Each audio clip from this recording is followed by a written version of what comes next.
Hybrid roses जो होते हैं वो देसी गुलाब से थोड़े से अलग होते हैं और उनको ग्रो करने का भी जो तरीका होता है वो डिफरेंट होता है।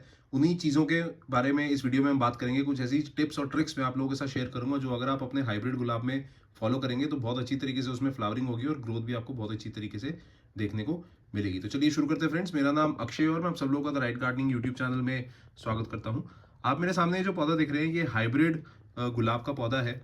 हाइब्रिड गुलाब से मेरा क्या मतलब है कि 2-3 वैराइटीज़ को मिला के एक वैरायटी तैयार करी जाती है ग्राफ्टिंग के थ्रू, या उसको जो सीड की जो टेक्नोलॉजी होती है वो थोड़ी सी चेंज करी जाती है। सीड का जो पूरा सा स्ट्रक्चर होता है वो चेंज किया जाता है, जिसकी वजह से हाइब्रिड गुलाब तैयार किए जाते हैं। एक देसी गुलाब आता है नर्सरी में और एक हाइब्रिड गुलाब आता है। फर्क सिर्फ फूल का होता है और उस फूल में खुशबू का होता है। हाइब्रिड गुलाब थोड़ा बहुत कागजी फूल होता है और उसके जो पेटल्स होते हैं वो थोड़ा सा आपको टच करने पे ऐसा लगेगा कि आप पेपर का जो रोज है वो टच कर रहे हैं। और देसी गुलाब थोड़ा देसी होता है, उसकी पेटल्स थोड़ी सॉफ्ट होती है और उसमें खुशबू ज़्यादा होती है। तो जिन लोगों को गुलाब के फूल ज़्यादा देखने का शौक है, या जो चाहते हैं कि गार्डन में बहुत सारे गुलाब के फूल आए लेकिन खुशबू उनमें खास ज़्यादा उनको फ़र्क नहीं पड़ता, तो वो हाइब्रिड गुलाब लगा सकते हैं। लेकिन अगर आप चाहते हैं कि आपके गुलाबों में से खुशबू भी बहुत आए तो आप देसी गुलाब को प्रेफर करें। तो एक एक करके बात करते हैं सब चीज़ों के बारे में। हाइब्रिड गुलाब के बारे में पहले बात करते हैं। तो ये वाला जो गुलाब का पौधा है ये काफ़ी पुराना प्लांट है मेरा। तकरीबन 2.5 से 3 साल पुराना पौधा है और मैंने इसको अभी तक बचा के रखा हुआ है। और नर्सरी से मुझे ये 50 रुपये का मिला था आज से 3 साल पहले। और आजकल आपको नर्सरी में 80 से 90 रुपये में हाइब्रिड गुलाब आसानी से मिल जाएगा। अभी जैसे थोड़ा सा सीजन शुरू हो रहा है तो थोड़ा सस्ता मिल सकता है, लेकिन जैसे ही इनका ग्रोइंग सीजन आएगा तो ये आपको थोड़े से महंगे मिलेंगे। हाइब्रिड गुलाब का एक और फायदा होता है, ये 12 मासी पौधा होता है। 12 महीने आपको प्लांट में ग्रोथ देखने को मिलेगी। जबकि देसी गुलाब जो होता है वो सर्दियों में ज़्यादा फूल देता है, गर्मियों में फूल ज़्यादा थोड़ा कम देता है। तो नर्सरी से मैं इसको लेके आया। जब नर्सरी से आप पौधे को लेके आए उनसे पहले आप ये ध्यान रखें कि किसी तरीके के कीड़े मकोड़ों का अटैक पौधे में तो नहीं हो रखा। और जो पत्तियां हैं पौधे की वो ऐसे टर्न करके आप देख सकते हैं, किसी तरीके के कीड़े मकोड़ों का अटैक पत्तों के पीछे तो नहीं हो सकता। बिकॉज जो गुलाब के पौधों में कीड़े मकोड़ों का अटैक होता है वो पत्तों के पीछे ज़्यादा होता है। और मकड़ी के जाले, स्पाइडर मिली बग्स, एफिड्स बहुत ज़्यादा फ्रीक्वेंटली अटैक करते हैं गुलाब के पौधे में। तो नर्सरी से जब भी लाए तो हेल्दी पौधा लाए और उसको अपने मनचाहे गमले में फिर आप लगा सकते हैं। ये मैंने 10 इंच के सीमेंट के गमले में लगाया हुआ है। और गुलाब के पौधों के लिए मैं जो स्पेशल पॉटिंग मिक्स तैयार करता हूँ, जो मिट्टी तैयार करता हूँ, उसके बारे में भी मैं आपको बता देता हूँ उसका एक क्या स्पेसिफिक रेशो है। इसमें आप 3% गार्डन सॉइल ले लीजिए, 30% कोई भी पार्क की मिट्टी या बालू मिट्टी ले लीजिए, नर्सरी में मिलती है। 30% इसमें कोई भी गाय के गोबर की खाद, ऑर्गेनिक मैन्योर या वर्मी कंपोस्ट आप डाल सकते हैं।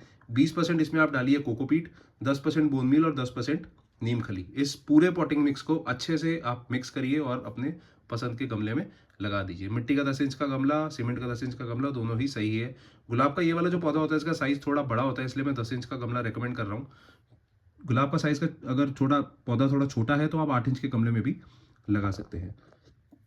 अब आगे बढ़ते हैं, इसमें लाइट की रिक्वायरमेंट्स की बात करते हैं। गुलाब के पौधे को कितनी लाइट की ज़रूरत होती है। गुलाब का पौधा देखिए एक हैवी फीडर प्लांट है।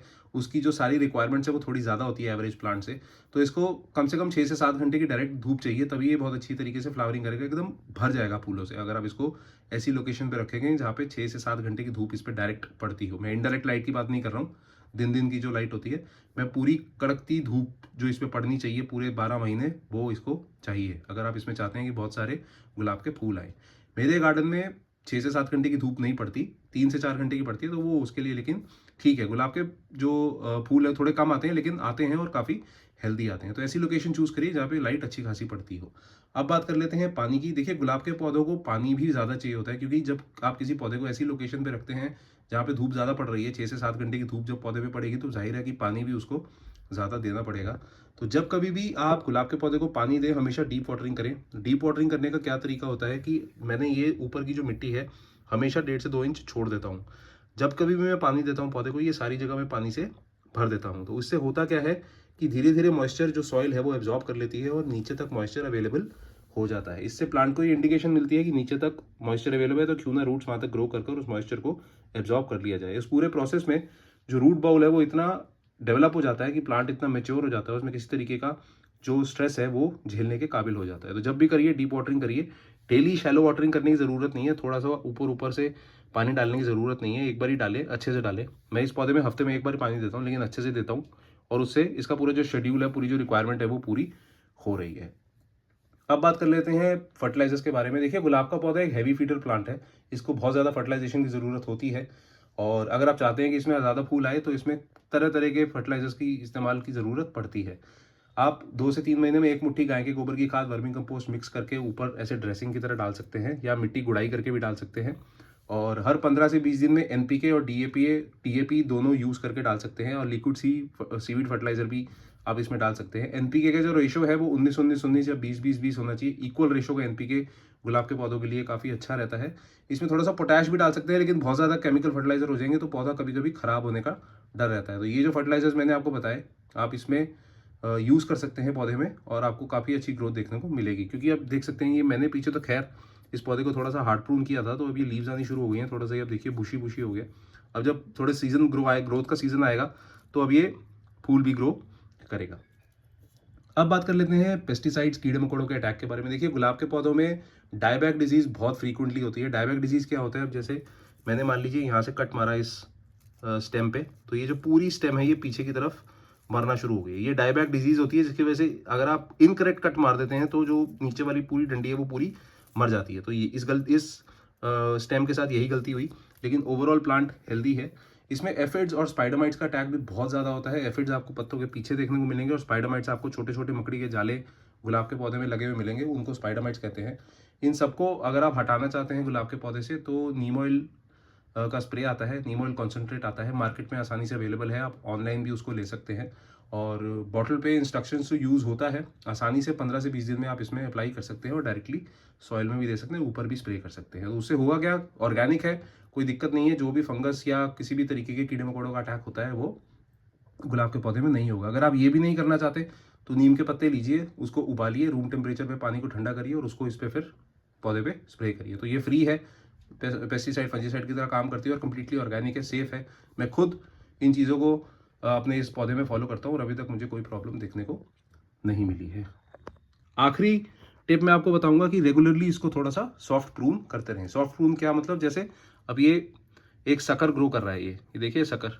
शक्कर क्या होता है कि साइड से एक स्टेम निकलती है जो प्लांट की बहुत ज़्यादा एनर्जी खींच लेती है। तो ऐसे शकर्स को आपको ट्रिम कर देना है। यहाँ से मैं इसको ट्रिम कर दूंगा, और ऊपर से जब ये प्लांट अभी तो खैर छोटा है, थोड़ा बड़ा हो जाएगा, तो और जब फूल आने शुरू हो जाएंगे और फूल जब मुरझाना शुरू हो जाते हैं, तो ऊपर से थोड़ी सी सॉफ्ट प्रूनिंग करते रहिए, ताकि प्लांट की ओवरऑल जो शेप है और जो साफ सफाई है वो बनी रहे, और उसमें थोड़ा सा एयर फ्लो बना रहे। क्योंकि प्लांट में आप प्रूनिंग करते रहेंगे तो अंदर हवा आती जाती रहेगी, तो प्लांट ओवरऑल हेल्दी रहेगा, उसमें किसी तरीके के फंगल इन्फेक्शन नहीं हो सकते। तो आप देख सकते हैं जगह जगह मैंने कट मारे हुए, तो ये सॉफ्ट प्रूनिंग, हार्ड प्रूनिंग करने के तरीके हैं, और आप इससे साफ सुथरा अपने गुलाब के पौधे को रख सकते हैं, और उसको शेप में भी रख सकते हैं। तो ये कुछ चीज़ें मैंने बताई हाइब्रिड रोजेस के बारे में, हाइब्रिड गुलाबों के बारे में, जो आप अगर अपने प्लांट में फॉलो करेंगे तो आपको बहुत अच्छे रिजल्ट्स देखने को मिलेंगे। और फिर भी अगर इस वीडियो के बारे में कोई सवाल है, कुछ कमेंट है, कुछ पूछना चाहते हैं, तो प्लीज़ मुझे बताइए, मैं आपको उसका जवाब दूंगा। और अगर आपको ये वीडियो अच्छी लगी तो प्लीज़ लाइक कमेंट शेयर ज़रूर कर दीजिए, और ज़्यादा से ज़्यादा अपने गार्डनर्स दोस्तों के साथ इसको शेयर करिए, ताकि वो भी इस प्लांट को ग्रो करें और मज़े ले सकें खूबसूरत गुलाब के फूलों की। अगर आप मेरे चैनल पर पहली बार आए तो प्लीज़ सब्सक्राइब का बटन दबाना ना भूलें, ताकि रेगुलरली आपको ऐसे प्लांट्स अपडेट्स मिलते रहें। तब तक के लिए अपना बहुत सारा ध्यान रखिए friends. Thank you, good bye.